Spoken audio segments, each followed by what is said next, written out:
你有沒有過壓力大到只能靠吃來撐下去呢？我以前在急診室輪班的時候，每天都這樣，直到我的抽血報告出現一個數字5.7，我的糖化血色素，糖尿病前期。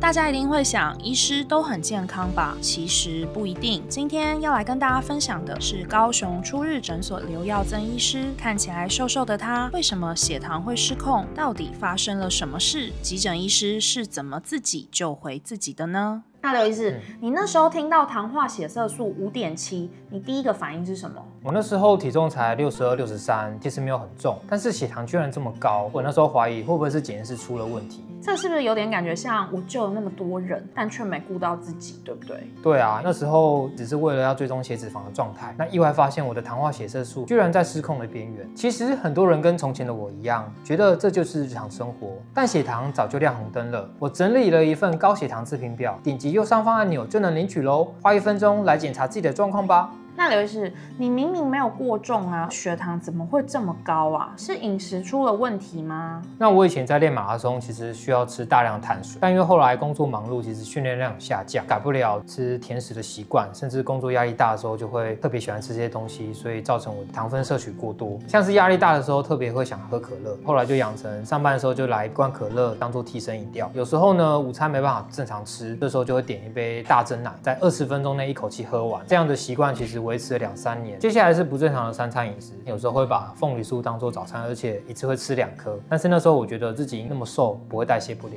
那午餐的部分，其實我會手搖配炒飯。那晚餐呢，下班本來要回家吃飯，但是因為順路有麥當勞，我就會繞過去大吃一頓，甚至有時候會去吃到飽的火鍋，冰淇淋跟甜點呢都不會少吃。很多人就是像你這樣壓力大，其實會瘋狂吃零食。那你那時候有嗎？其實會，下班很累了，但是因為睡前莫名其妙的餓，所以還是會習慣打開一包零食，然後吃完再睡。夜班的時候呢，其實會跟同事一起訂宵夜，飯糰啊、蛋餅啊、掛包等等的都會一起吃。很多人可能想象不到急診輪班到底有多累，可不可以跟我們說說那時候的生活狀態？那我的工作時間其實是從早上7點到晚上7點，那夜班的話就是從晚上7點到隔天早上7點。長期下來其實壓力蠻大的，那睡眠其實也蠻混亂，生理時鐘很難調回來。後來又因為要配合家人的作息，嚴重的睡眠不足。感覺這樣的工作形態壓力好大哦。這時候你會靠什麼來紓壓啊？那其實我很常睡飽就上班，但是因為上班壓力常常很大，所以只好靠下班的時候暴吃來舒緩這些壓力。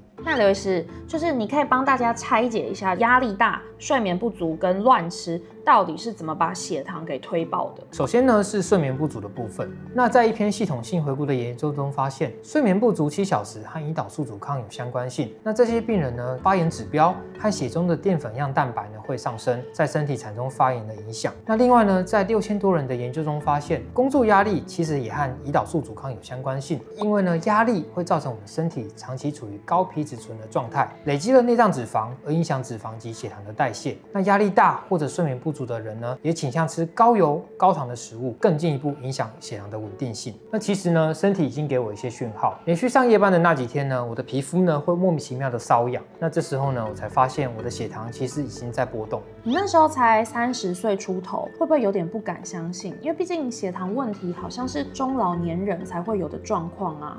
我以前瘦瘦的，代謝也很好，運動量也夠，血糖這麼高，覺得很不可思議，覺得怎麼可能會這樣？所以瘦不代表安全咯，尤其是這種睡不好啊、高壓族群。沒錯，其實呢，有文獻在探討工作壓力與糖尿病的風險相關性。那這篇文獻呢，把所有生活習慣和背景都校正之後，包含了年齡、性別、收入、體重及運動量，還有喝酒習慣。那發現呢，長期處在高壓工作的人呢，得糖尿病的風險還是比正常人多出了1成多。甚至在一個30萬人的大型研究中發現，瘦的人有脂肪肝比瘦的人沒有脂肪肝的情況下，得糖尿病的風險係數是2.72倍。換句話說，瘦的人有脂肪肝，其實得糖尿病的風險更高。而脂肪肝正是胰島素阻抗和代謝症候群的相關指標。瘦不代表健康。那劉醫師，後來你是怎麼開始做調整的啊？是先改飲食呢，還是把運動做恢復？其實我是從飲食先開始改善。首先呢，我會減少我喝可樂、吃麥當勞的習慣。那第二個就是會減少手搖飲的次數。那以及回家的時候呢，我會提醒自己盡量不要吃宵夜。那最後呢，就是飲食內容我會很注重蛋白質及蔬菜的攝取量，以及我的澱粉類會從1碗減成半碗。那再來是運動，我會習慣1周要至少運動2到3次。那如果遇到上班呢，在上班前可能凌晨4點半、5點半會起來運動完才去上班。慢慢的，我也開始重回馬拉松的訓練。這麼聽起來，這樣子運動是逆轉糖尿病前期的關鍵。那對你來說，跑步其實不止紓壓，而且還救了一命。沒錯。那其實文獻指出呢，規律的運動可以讓我們身體產生抗發炎的反應，提升我們氧化的防禦力，以及提高粒線體的功能，從而改善我們的胰島素的敏感性。那另外呢，其實我以前一直有在練馬拉松，在非訓練期呢會維持每個月150公里的訓練量，那在比賽期會高達300公里。但後來因為工作及家庭關係呢，運動量下降，反而我的睡眠品質變糟。後來呢，離開了夜班工作，我的睡眠品質就得到了大幅改善，甚至呢，我的血糖呢也得到了進步。那我的糖化血色素從5.7降到了5.2。如果有些人他真的沒辦法避免，他還是得輪班，怎麼辦呢？我認為呢，其實無法避免輪班的話，建立規律的運動習慣非常重要。第一個，從上班前或下班後的空檔去運動。那第二個呢，其實要好好重新認識飲食的重要性，要把蛋白質及蔬菜吃夠，糖類要剛好。那許多人會覺得說，等我事業成功了再來顧健康。劉醫師，你會怎麼回應這句話呢？其實蠻多人都覺得這樣子，但我認為呢，應該從年輕的時候開始注重健康，千萬不要覺得年輕就一定很健康。30歲的時候覺得自己無敵，40歲的時候呢，代謝其實就開始崩壞。很多人會認為，等我賺完了錢再來養生，那其實這已經來不及了。賺了很多錢，事業有成了，但身體也壞了。